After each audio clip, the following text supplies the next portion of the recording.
ఇందాక ట్రస్ట్ గురించి మాట్లాడుతున్నప్పుడు నాకు అర్థమైంది. ఆ ట్రస్ట్ అంటే అదేనా? Kasturba Gandhi national memorial trust. అదేనా? ఇందాక నేను ఒక ఇంటర్వ్యూ చేసినప్పుడు ఆమె నాకు చెప్పడం జరిగింది కొన్ని సిచ్యువేషన్స్. నిజమా? అక్కడ అలాగ ఉంటదా? నువ్వు ఎన్ని ఇయర్స్ ఉన్నావు అక్కడ? ఇయర్స్ కాదు, 6 months ఉన్నాను. తను చెప్పింది 200% కరెక్ట్. ఏం జరుగుతుంది? ఇబ్బంది పెట్టారు? అంత ఇబ్బంది పెడతారా? నేను కొంచెం ఫేమ్లో ఉన్నాను కాబట్టి, నా వెనక మీడియా ఉంది కాబట్టి నన్నైతే అంత ఏం చేయలేదు. కానీ నేను అక్కడ ఏదో ఒక పని చెయ్యాలి ఖచ్చితంగా. నేను వెళ్ళిన 1 week నన్ను ఫ్రీగా వదిలేశారు. నేను తింటా అన్నది తెచ్చారు. ఫ్రీ బోర్డ్ లాగా ఇంకా ఇంట్లో ఉన్నట్టే ఉన్నాను. ఆ 1 week నుంచి మిషన్ నేర్చుకోవచ్చు కదా, ఏదో ఒక వర్క్ చేయొచ్చు కదా అనడం స్టార్ట్ చేశారనమాట. సర్లే మనకు కూడా నేర్చుకుంటే ఉంటుంది కదా అన్నట్టు నేర్చుకున్నా. ఇక్కడ పాయింట్ నేర్పించడం వరకే వాళ్ళ చేతుల్లో ఉంటుంది. నేర్చుకున్న తర్వాత మనం చెయ్యాలా వద్దా అనేది మన ఇష్టం అనమాట. వాళ్ళు ఫోర్స్ చేసి కుట్టించొద్దు.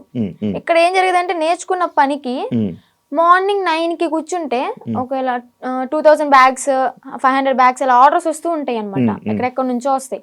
ఆర్డర్ వచ్చినప్పుడు మార్నింగ్ వెళ్ళి లంచ్ బ్రేక్ 1 hour ఉంటుంది అనమాట. మళ్ళీ స్నాక్ బ్రేక్ 1 hour. ఈ 2 hours మాత్రమే మేము రెస్ట్ తీసుకుంటాం. 11:30, 12 వరకు 1 or 2 వరకు కుట్టింది కూడా ఉన్నాయి. మిడ్ నైట్ 2 వరకు కుట్టిన రోజులు కూడా ఉన్నాయి. అలా కుట్టి పడుకొని మళ్ళీ ఎర్లీ మార్నింగ్ 5కి కానీ 6కి కానీ లేచి మళ్ళీ యాజ్ ఇట్ ఈస్ వర్క్కి వెళ్ళిపోవాలి.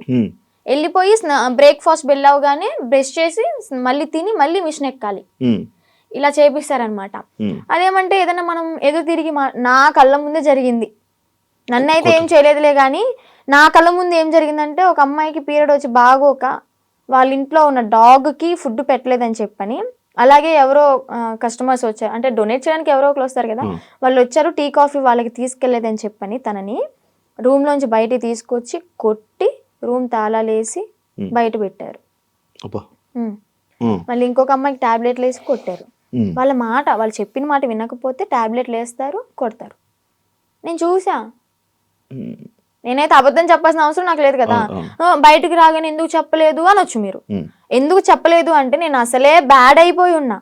మళ్ళీ నేను మీడియా ముందుకు వచ్చి వాళ్ళ గురించి చెప్పి ఎందుకు ఇదంతా నాకు మీడియా ముందుకు రాకూడదని అనుకున్నా అనమాట. ఇప్పుడు ఎందుకు చెప్తున్నా అంటే గౌతమి గురించి. గౌతమియా కారణం. కాల్ చేసింది, ఎలాగా కాంటాక్ట్ అయిందో ఏమో తెలీదు. ట్రస్ట్లో ఉన్నప్పుడు అనుకుంటా, నువ్వు బయటకు వస్తే మాత్రం నన్ను మాత్రం మంగళగిరి వచ్చి వర్షిని అంటే ఎవరు చెప్పని వాళ్ళు అంటూ ఉండరు, నా దగ్గర తీసుకొచ్చేస్తారు నిన్ను అని చెప్పడం. అంటే ఒక హామీ ఇచ్చాను తనకి. లోపల చెప్పేదాన్ని, అక్క ఇన్ని ఇయర్స్ ఉన్నావు, నీకు అమ్మ నాన్న ఉన్నారు, ఓకే అన్నయ్య ఎదవయ్యాడు ఏదో చేశాడే అనుకో, వీళ్ళకైనా ఉండాలి కదా. నిజమే కదా, 10 years అవుతుంది, చిన్న పిల్ల నుంచి ఉంది, పెళ్ళిడికి వచ్చింది, పెళ్లి చేయాలని వాళ్ళకి ఉండదా?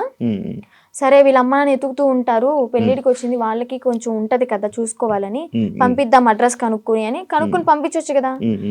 ఇప్పుడు కూడా ఎందుకు పంపించారు అంటే తను ఫోర్స్ చేసి ఈవెన్ నెల తినకుండా మంచినీళ్ళు తాగకుండా సరిగ్గా ఫుడ్ లేక హెల్త్ బాగాలేదని చెప్పని ఎక్కడ చచ్చిపోతే వాళ్ళ తల మీదకే కదా వచ్చేది అని అడ్రస్లు కనుక్కుని వాళ్ళ అమ్మని వాళ్ళ మావయ్యని పిలిపించి తిన్ని పంపించారనమాట. లేదంటే అమ్మ నాన్న లేకపోతే తను చచ్చినా గానీ ఇంకా శవ అనాథాశ్రమానికి వెళ్ళిపోయి ఇంకా అది కాల్ చేస్తారు కదా నార్మల్ గా ఎవరు లేకపోతే, అలాగే అయిపోయేది. అంత పట్టుబడి అసలు పంపించాలి అంటే ఎందుకు అంత తిండి మానేసి అంత ఘోరంగా ఎందుకు ఉండాలి, ఎందుకు అలా హింసించాలి? మీరు మీకైనా కొంచెం థాట్ రావాలి, పెళ్లి చేసుకుంటుంది బాగుంటది అని చెప్పని. అక్కడే కుంగబెట్టి కుట్టించి అనారోగ్యాలు వచ్చేలాగా చేసి ఏం యూజ్ ఉంటది? ఇంకా మహిళల్ని ఏం కాపాడుతున్నారు? అమ్మాయిలకి ఏం లైఫ్ ఇస్తున్నారు? ఏం నేర్పిస్తున్నారు? అంటే ఎప్పుడు ఇంకా పని చేయించుకుంటూ ఉండడం. నేను అయితే మిషన్ కే వెళ్ళేదాన్ని అనమాట. డబ్బులు ఇచ్చారా? లేదు, నేను 6 months బ్యాంక్ అకౌంట్ ఓపెన్ చేయాలని ట్రై చేశారు, బట్ కానీ ఓపెన్ అవ్వలేదు నా పేరు మీద. ఇంకా లీవ్ ఇట్. నేను మనీ కోసం అయితే ఏం వెళ్ళలేదు కదా, నార్మల్ గా ఇంకా వచ్చేసాను అనమాట. బ్యాగ్స్ నేను కుట్టాను అనమాట, నేను కూడా నేర్చుకున్నాను. నేను కుట్టిన బ్యాగ్స్ ఒక 2-3 తీసుకొని అమ్మ కోసం అని చెప్పని, మెమొరీ లాగా నేనే కుట్టాను అన్నట్టు ఆ హ్యాపీనెస్ ఉంటుందని చెప్పని తీసుకొచ్చుకున్నా ఇంటికి. సో అలా జరిగిందనమాట. ఇప్పుడు తనకి ఒకటే న్యాయం చేయాలనుకుంటున్నా. 10 సంవత్సరాలు ఉన్న దానికి ఓకే జాయిన్ అయిన 1 సంవత్సరానికైనా తనకి మనీ వేసారే అనుకుందాం. ఈ సంవత్సరం వదిలేసేయండి, ఎలాగో తెలిసిందే కదా. ఈ 9 సంవత్సరాలకైనా వీళ్ళు మనీ వేసారా తినకి? రోజుకి 18 రూపాయల ఒక్క రోజుకి. మార్నింగ్ నుంచి నైట్ వరకు కొడితే 18 రూపాయల నువ్వు ఇచ్చేది. బయటికి వెళ్తే దానికి ఇప్పుడు కుట్టేదానికి తనకి 1000 రూపాయలు ఇచ్చినా కానీ తక్కువే. 1000 తక్కువ, రోజుకి 1000 అదే చాలా కదా. తక్కువ అది. చాలా తక్కువ అవుతుంది, ఎందుకంటే వాళ్ళు కుట్టే వాళ్ళు దొరకట్లే. ఫినిషింగ్ అయితే అద్దరు కొట్టేస్తుంది తను గౌతమి. తన దగ్గర చూసి ఎలా కొడుతుంది ఏంటి అని నేను కూడా అంతే నేర్చుకున్నాను అనమాట. Okay okay. అలాంటిది ఆ పిల్లకి వాళ్ళ ఇళ్లలో పనులు చేయించుకుని ఘోరాతి ఘోరం ఏంటి అంటే ఇక్కడ లక్ష్మి అని చెప్పిన అక్కడ స్వదార్ వాళ్ళకి ఇన్ఛార్జ్ అనమాట, స్వదార్ పిల్లలకి. ఆ ఇన్ఛార్జ్ అయిన ఆమె వాళ్ళ ఇంట్లో ఏదైనా పని చేయాలి అంటే సెలెక్ట్ చేసుకుంటది. ఓకే నువ్వు రేపొద్దున్నే మా ఇంటికి రా పని చేయడానికి అని వెళ్తారు. అలాగే గౌతమిని కూడా ఒకసారి సెలెక్ట్ చేసుకుంది. ఇవన్నీ తను చెప్పిన మాటలు అనమాట. నేను అనుభవించాను, నేను చెప్తున్నాను కాబట్టి నువ్వు నన్ను నమ్మాల్సింది, ఎందుకంటే నేను చేశాను నా చేతులారా అని. ఏం చెప్పింది, యాక్చువల్గా వాళ్ళ బ్రాహ్మణ్స్, కొంచెం క్యాస్ట్ ఫీలింగ్ కూడా ఉంది ఆమెకి. అయితే పనికి వెళ్తుంది. పనికి వెళ్ళిన తర్వాత ఆ లక్ష్మి అనే ఆమె ఎవరైతే పీరియడ్లో ఉంటారో, చెప్పకూడదు, మీరు బాయ్స్ యాక్చువల్గా మాట్లాడకూడదు అనుకున్నా కానీ చెప్పాలి, ఇక్కడ తప్పదు.